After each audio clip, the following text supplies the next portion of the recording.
Students, आज के इस लेक्चर में हम नर्सरी स्कूल के उद्देश्य और विशेषताओं की चर्चा करेंगे।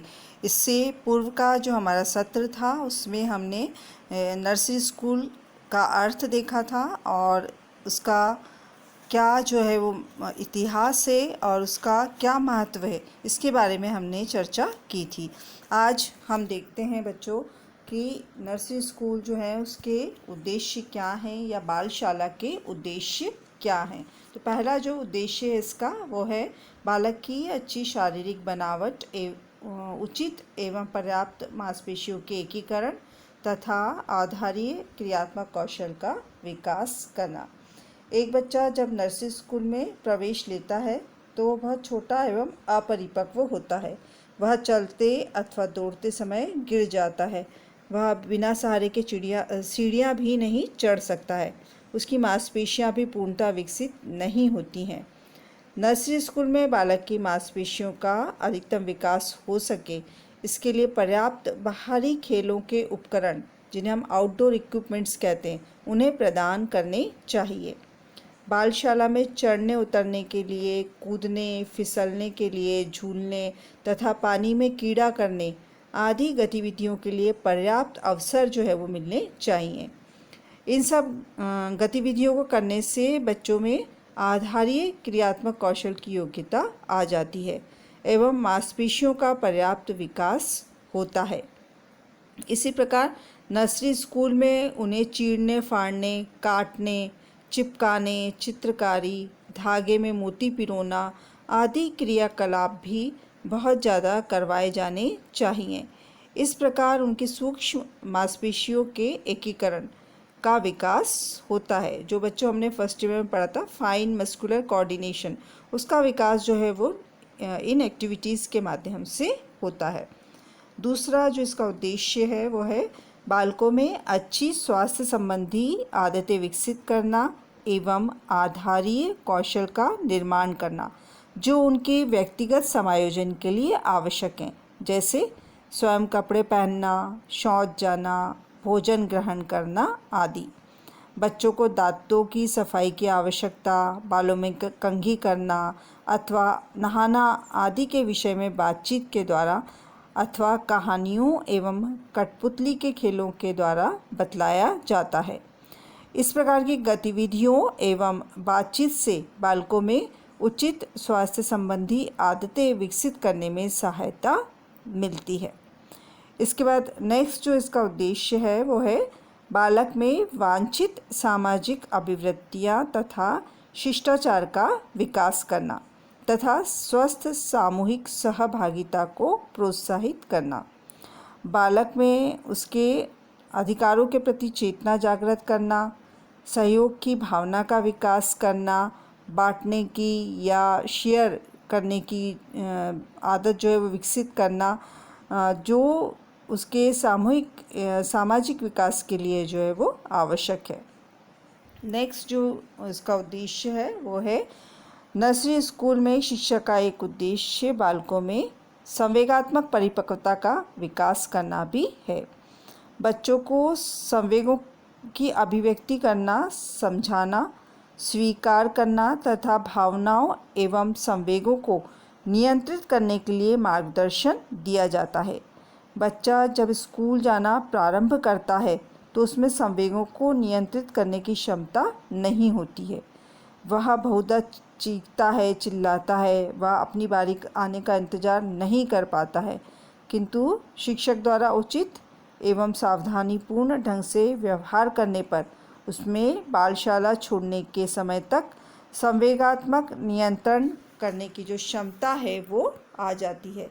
इस प्रकार हम देखते हैं कि इन विद्यालयों के माध्यम से बालक में संवेगात्मक परिपक्वता जो है वो विकसित करना जो है वो इसका एक उद्देश्य है। अगला जो उद्देश्य है बालक में सौंदर्य बोध के ज्ञान को प्रोत्साहित करना। बच्चों में के आसपास के वातावरण में अनेक सुंदर वस्तुएं हो सकती हैं, किंतु जब तक उसमें सौंदर्य बोध नहीं होगा वे इन वस्तुओं पर ध्यान नहीं दे सकेंगे।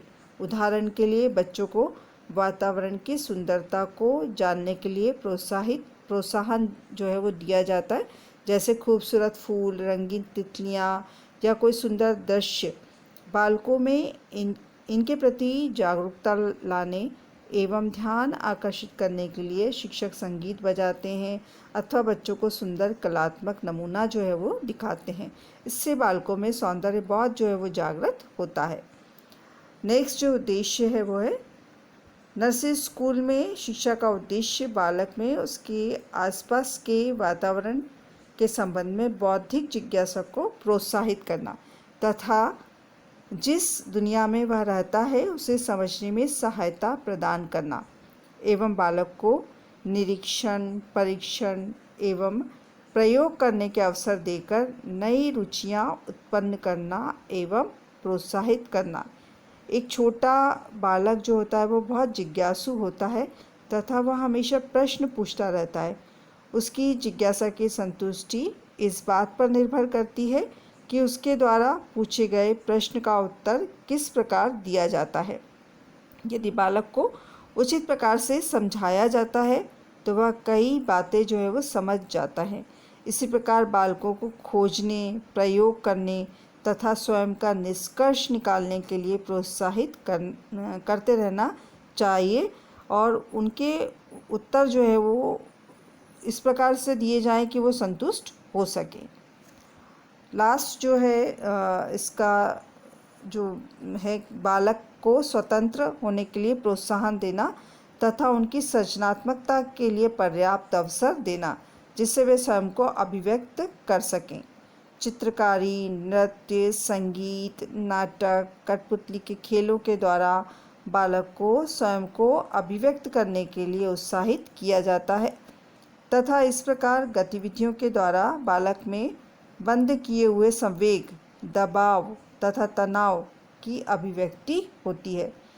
बालक में अपने विचारों एवं भावनाओं को प्रवाहपूर्ण, शुद्ध एवं साफ भाषा के द्वारा अभिव्यक्त करने की योग्यता उत्पन्न करना। बालक का भाषा विकास बहुत सीमा तक इस बात पर निर्भर करता है कि उसे सही तथा शुद्ध भाषा का प्रयोग करने एवं सुनने के लिए कितने अवसर प्राप्त होते हैं।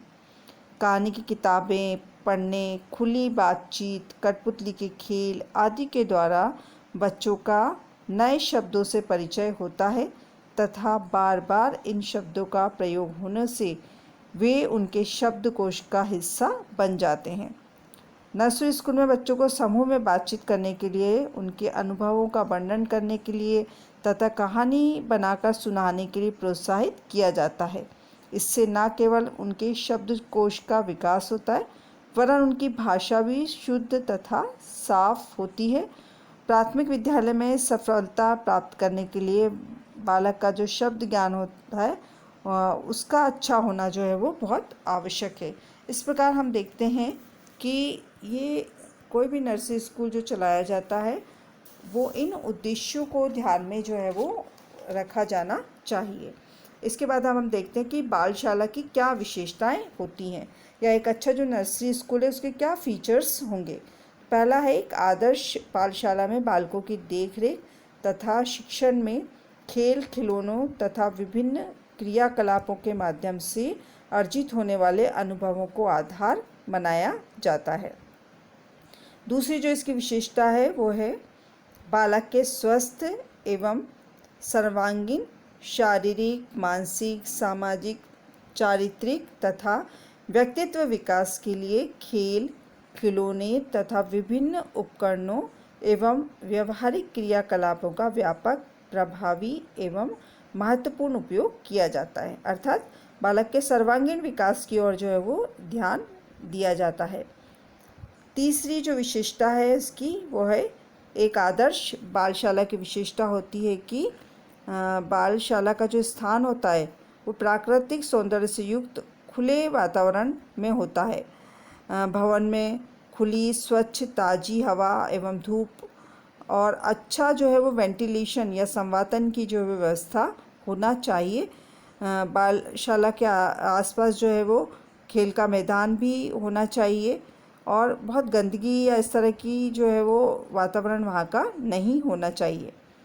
अगली जो इसकी विशेषता है, आदर्श बालशाला में कमरे के अंदर तथा कमरे के बाहर खेले जाने वाले खेलों अर्थात इंडोर और जो आउटडोर गेम्स है उनकी व्यवस्था होती है। खेल खेल में शिक्षा देने वाले अथवा मॉन्टेसरी पद्धति से शिक्षा देने वाले समस्त उपकरण वह यहाँ पर्याप्त मात्रा में उपलब्ध रहते हैं।